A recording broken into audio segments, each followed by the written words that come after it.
You Can't Make This Shit Up with Paul Elam and Tom Golden, Episode 8.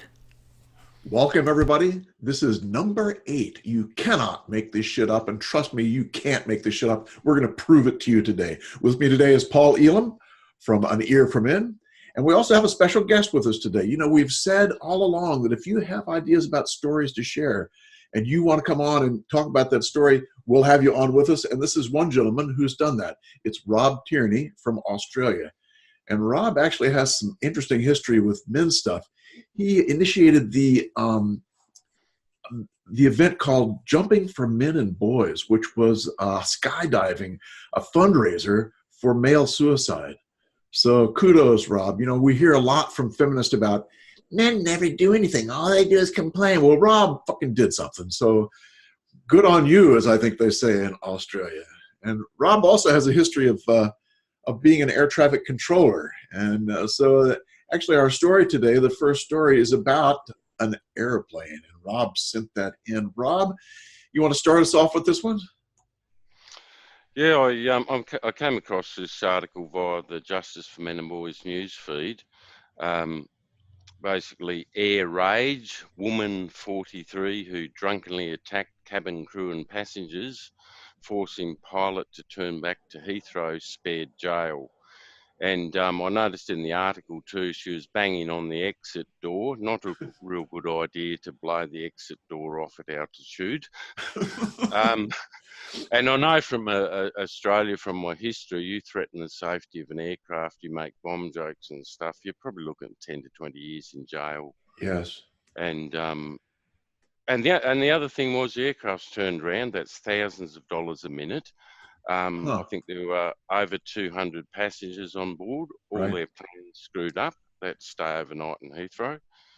And that she was spared jail. I just couldn't believe it. Yeah, it's hard to believe. I couldn't believe it. And I'll read out what the judge said. Yes, the judge being who? Sentencing Judge Curtis Rawley said a prison sentence is almost inevitable with the sentencing guidelines, so that's a starting point. Yeah. But I have to take into account mitigation.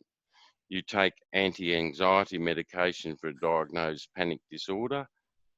Your work colleagues and friends have called you a hard worker, generous, kind, and warm-hearted. The assault on board was reckless rather than deliberate. You have a prestigious job. If you go into prison, you'll lose your job, to be deported and banned from the UK. The behaviour is totally out of character for you. I think she got about 100 hours of community service or something like that. Translation: you have a vagina. Look, I'm not very gifted with the English language, and You do kind pretty of well. dumb.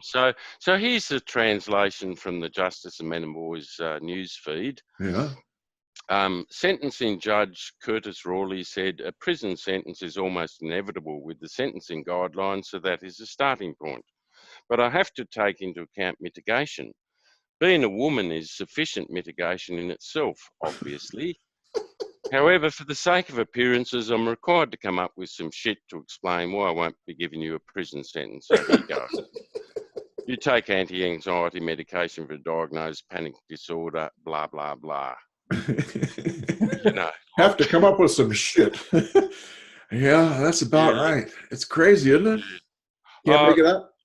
I'm just actually appalled, really. Yeah. And this is just one of many.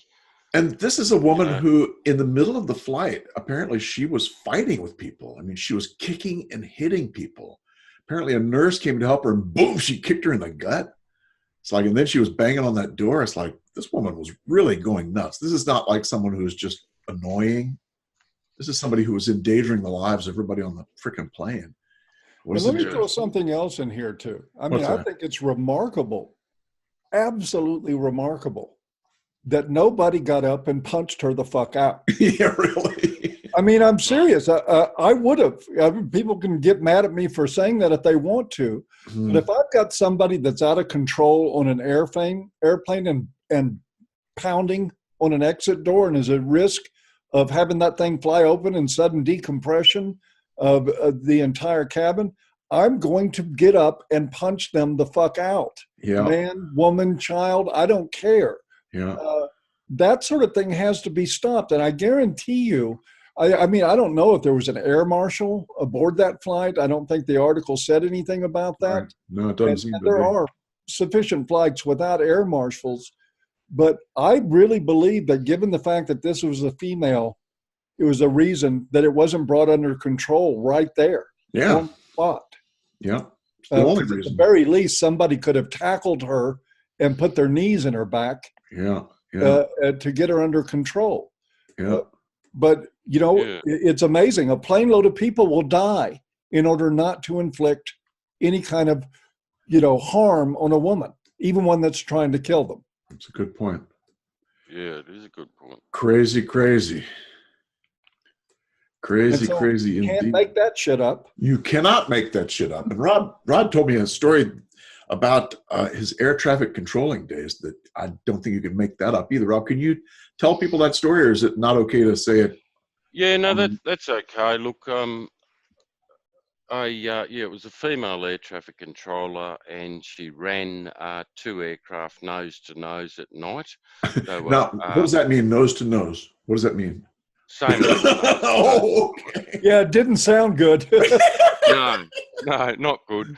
They were the lighter commercial aircraft. One of the pilots was a flight data at Melbourne Centre. And when you see the lights flash by, not real flash. But see, she covered that up. She got found out. What happens in practice, if you have a separation breakdown, you put your hand up. And so I've had a breakdown, you're basically taken off the console, investigation, all that. If you cover it up, that's basically a sacking offence, immediate. So your immediate thing is you're supposed to put your hand up and say, I screwed up, basically. Yep. And then they come take you off, put somebody else in there. Yeah, self-report. Right. Depending on how serious it is, sometimes we call it tea and Becky's with the boss. That means you're in deep shit. You get your ass kicked and you'll go back. Or sometimes you'll have to go to the simulator, do some retraining. If it's serious enough, you get the sack. Like another guy, he made a 10-minute error, nearly killed 2 plane loads. He got the sack.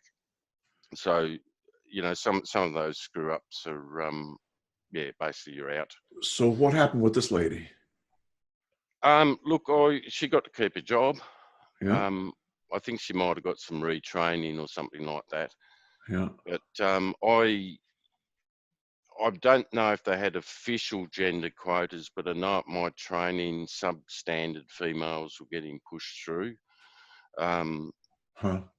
I had 2 female trainees. One was absolutely brilliant. The other one was a nightmare. I had to drink a bottle of wine at night just to calm myself down from the day. Oh, God. And so the thing, what was going on at the time too was there was a bit of a fear of lawsuits for various reasons, like sexual discrimination lawsuits. Yes. And still is. Yeah, and one of the evidence, this is from 2010. 2 female air traffic controllers launched a $2 million sex harassment lawsuit against Air Services Australia. Right. For basically what I consider in effect hurt feelings. I don't know the details of the case. Yeah. So that's a big fear for I think not to confront or hold females accountable. I don't have like masses of evidence to prove this, but it's just what I see. And I could be completely wrong here. And the punchline is what? Never hold a woman accountable. It's cheaper to keep her. Yeah, cheaper to keep her. Yeah. Oh, God.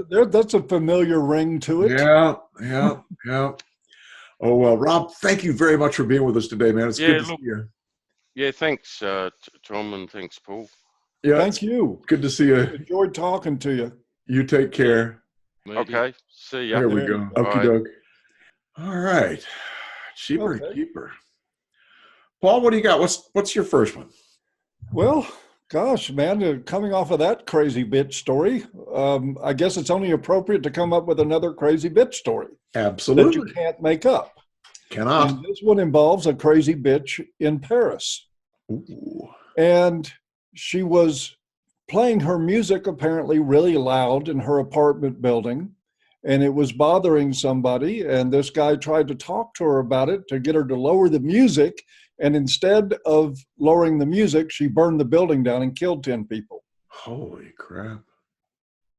And as reported, link below, you can't make this shit up. The guy that was trying to intervene on her loud music happened to be a firefighter. And her words to him were, "Oh, you're a firefighter? Well, I'll show you a fire. Here's a fire for you." Is that right? And she set a fire and it killed 10 people. Why? Because somebody asked her to turn her music down. Oh, man. What was it feminists are always saying about men and their sense of entitlement? Oh, geez. Talk about entitlement. That's maxed out. Now, obviously, I think this woman is psychotic. She's just really crazy. Yeah. In the truest sense of the word, because only a crazy person would start a fire over somebody asking them to turn their music down. But the fact of the matter is, you can't make this shit up. Really? She did it. And That's she crazy. killed 10 people. 10 lives ended. Because of her music. Because she didn't want to turn her music down. Or not even that, because she was offended that anybody would suggest that she turn her music down.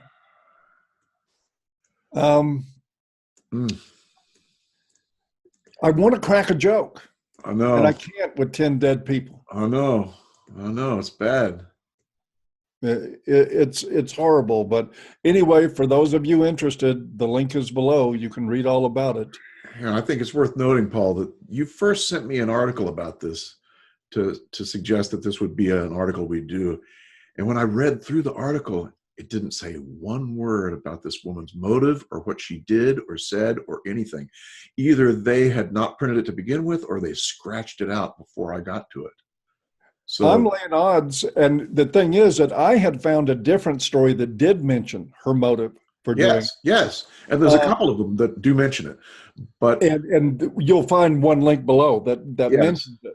Yes. But yes, the one I sent to Tom didn't mention. I had actually heard about it on Fox News, which I guess is one of the few places that would have mentioned her motive. Yeah. But how this story makes it to print anywhere, and it was immediately known how the fire started. Yes. Yes. So I would have to assume that was either a reporter or an editor that said, let's just not have that in there. This is just a normal case of arson. Lace curtain, baby. Yep. Lace curtain says, don't talk about women who get nuts. If it's men, put it on the front page. And don't put women in jail if they try to take a plane down. Well, women don't have to go to jail, right? Right. And they don't do things like that anyway without good reason. I'm sure it was some male oppression. Some guy made her do it. Oh, God. Sad. Oh, we need one that's funny. We do need one that's funny. So let's do one that's funny. Are you ready? Okay, let's do one that's funny. All right, here we go. The next one, if I can find it, is about a woman who took her support animal with her on an airplane. The headline reads, "A woman brought her emotional support squirrel on a plane. Frontier would not let it fly." Emotional support squirrel. You mean he actually said no to a woman? I'm telling you, how about that? Actually, it was because it was a rodent, I think. The airline says, rodents, including squirrels, are not allowed on Frontier flights. The passenger was advised of the policy and asked to deplane. And she didn't want to, right? She wouldn't get off the plane. She refused. "No, I'm not getting off the plane." Yeah. Right? My squirrel. My squirrel, my squirrel. That's right. I get to keep my squirrel. My emotional support squirrel. She had the squirrel in a little cage next to her, right? People are not really happy on the plane about all this. You can certainly imagine. But she's creating quite a havoc. And she would not get off. And apparently, I think they had the whole plane had to evacuate first. Then they brought in the cops to get her off the plane. Once the cop showed up at the door, she goes, okay, I'll go. And off she goes. And off she goes. And the thing is, if that would have been me sitting there with that fucking squirrel and the cop showed up, they would have said, it's too late, you're going to jail. God, you would have been history, man. I would have been out of there in handcuffs, leg irons. I mean, you would have been done. Yeah, if you we almost could have turned this to, we talked about it briefly, we could have turned this into, last time we had a special murder edition of You Can't Make This Shit Up. Yes. This would be Crazy Bitch on Airplane. But, the daggone airlines are almost as crazy. Listen to what they said. Frontier has now restricted support animals to cats, dogs, and miniature horses. Miniature horses? I read that. I thought, what the hell? Somebody's going to take a horse on a plane as a support animal? What? Look, folks, I know this is going to...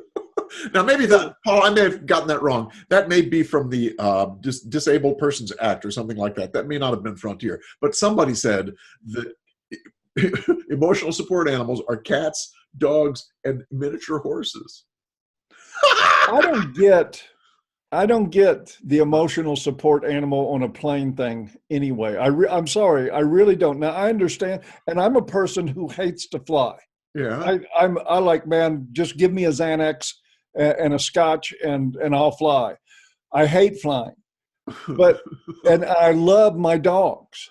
Yeah, my dogs are just like my kids. I love them to death. Yeah, but flying with them wouldn't make me feel better. I'd still be on a fucking airplane. And I would still know it. And I would still be nervous like I did every time I fly. Yes. And and now they got people with fucking emotional support peacocks? Oh, really? Yes. I saw a news story about that not too long ago. All kinds of these bizarre. Now this bimbo gets on a plane with a squirrel, a rodent, the nasty little bastards carry rabies, all kinds of stuff. And I'm sorry, I just don't get it. Well, the next thing you know, Paul, an emotional support animal is going to be an elephant. Yes. And then a miniature one. Oh, yeah, small elephant. Small, not big, a baby elephant. Baby elephant, emotional support animal. So you can have baby elephant shit in the aisles of your airplane. You can't make this shit up. No, you can't. But folks, look, if you need an animal to get on an airplane, take a fucking bus. Or a Xanax. Yeah, or a Xanax and get on the airplane and sleep through it like I do. God. Oh, man. Oh, Lord. Okay, well, that one, at least we have to give it, something. A couple of chuckles. Yeah, it was good for a couple of chuckles until you think just about how crazy that woman is. Emotional squirrel. In fact, there's a little video on Twitter of her going through the airport in a wheelchair being pushed out, and people are booing, and she's giving them the finger, and then some people are clapping. It's like, oh, yeah, I'm sure they were. Oh, I mean, it's like, what kind of emotional support did you get out of a squirrel anyways? Those little fuckers will bite the shit out of you. They're not tame creatures. It's not like squirrels. As far as I know, squirrels don't curl up on your neck and go to sleep. No, they're not domesticated. They'll rip the skin off of you with their claws and teeth. Yes. Oh, well, anyway. What's the next one? Something even more depressing. Oh, God. I've got one for you. All right. I'm ready. This woman in Brisbane, and, these days, also talk about you can't make this shit up. Australian women are coming to define you can't make this shit up. The feminist and the average woman. This woman, a bit of a long in the tooth for her boyfriend, apparently, and a bit heavy, wanted to know what it would be like to have sex with a younger version of his girlfriend. So the mother puts the daughter, the 15-year-old daughter, in a hotel room, plies her with a bunch of booze, and lets the guy in to rape her. Woo. The Woo. mother set up the rape of the daughter. Holy crap. I've been looking all over for a feminist to write an article on this, but they're somewhat silent about it. And it goes further than that. The woman, of course, got let out of jail after a year. She facilitated the rape of her 15-year-old daughter. And she spent a year in jail, and they felt sorry for her and let her out. Wow. Do you know what the sentence was? I don't know. I don't think in the article it said what the original sentence was. More than 1 year, though. But I guarantee you it should have been more than Really? 1 year. I mean, God. I'm not one to get all histrionic about rape. I think rape is a serious crime and deserves serious punishment when it's a real thing. And this was apparently the real thing.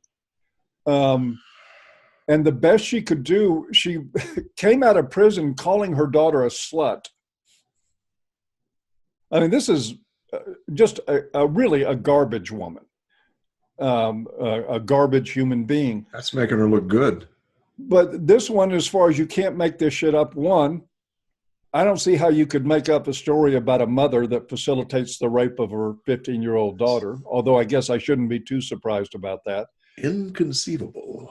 Now, they never caught the guy that raped her, but something tells me that a man who gets convicted of raping an underage girl would be in prison a little bit longer than a year. Huh. If he lived that long. And I'll tell you what, his mugshot, the police-driven drawing of what he was supposed to look like, has got to be one of the strangest mugshots I have ever seen. And we'll put that up right now. No, we'll put it up on the screen. Okay, yeah, put it up on the screen. Man, I'm not a woman, but I wouldn't want to be raped by that. My gosh. And also, as long as we're putting screenshots up here, let's put a screenshot of the woman. Oh, we'll put her up there too. Yeah. We'll put her up there too. At least the one of her and her daughter also. It's like she's a beautiful daughter, she's gorgeous. Yep, absolutely beautiful. Yep. And absolutely with the wrong mother. Oh my. But And did you hear how they caught her? No. That's my story too. I know. They caught the mother 10 years after the event. The daughter went to the police and told them what happened. The police said, "Oh, bullshit. That can't be." So they put a phone call in to the mother with the police listening, and the daughter asking the mother about the rape and what happened and saying she wanted to try and finish things off and emotionally, help her finish things. And by George, the police said, "Holy crap, this is true." And they arrested her. Arrested her and underpunished her. Way, way underpunished her. But of course, what was that translation that came out of Justice for Men and Boys about the other judge? I mean, you can apply that. They ought to just make that a rubber stamp. There are mitigating circumstances anxiety. here. Yeah. One of which is you're a woman, and that's enough by itself. And you had a good job. Yeah. People with good jobs shouldn't go to prison. And everyone likes you. Yes, everybody likes you, and likable people should not go to prison. Oh, excuse me, likable women. Of course, I've never met a woman who wasn't likable, because you can't say a woman's unlikable. Good. They're all likable. All of them. Oh, good. Folks, you can't make this shit up. You can't. And some of these articles are just getting more and more twisted as we go along, eh? I had a concern when we started doing this, and we're on number 8 now. When we first started, I was thinking, okay, yeah, we do as a total of 4 stories. So that's like 32 in just a few weeks. Yeah. How are we going to come up with all this material to cover this shit? We're having to screen stuff out. Yeah, really. Yeah. Yep. The world has lost its sexual mind. Yes. I think it has. So you can murder people, you can have your children raped, you can endanger the safety of a flying aircraft with commercial passengers on it.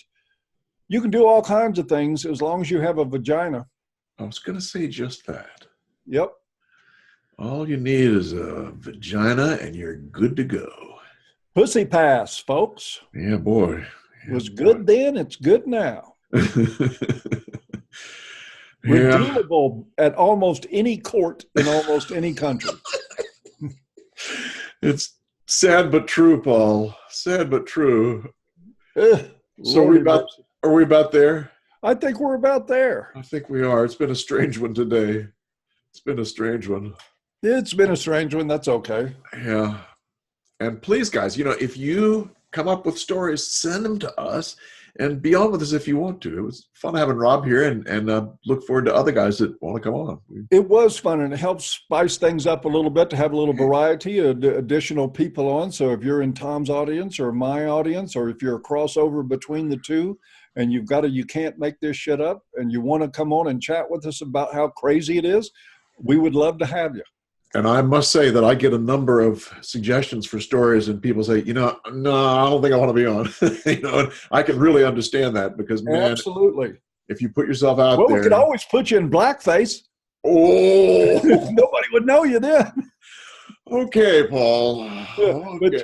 It might help secure your future in Virginia politics, where I live now. Well, there you go. That's right. You're from Virginia, so you can get away with that. Absolutely. You can still be governor. Yeah, that's exactly Well, I tell you what, if they keep trying to remove people from office in about 6 months, I will be governor. Just by virtue of the fact that I live here. Governor and I never wore blackface. Governor Elam, that's got a nice ring to it. I think it does. I like that. Never wore blackface, never raped anybody. Yeah. Yeah. How about sexual assault? No sexual assault, none of that stuff. I'm totally qualified for office. There you go. You just have one major drawback. Well, penis. two. Penis. Balls and penis? Penis and skin color. Oh, good point. Yeah. Good point. Another sad note to end on. Another sad note to end on. Another thing you can't make up. No, you can't, man. It's crazy stuff, eh? No, you can't. But as always, Tom, it was fun. Indeed, it was. We'll do it again. The next one. We will do it again. You all take care. And men are good. Yes, they are. As are you. Yes, indeed. Indeed. You all take care. Let's see if I can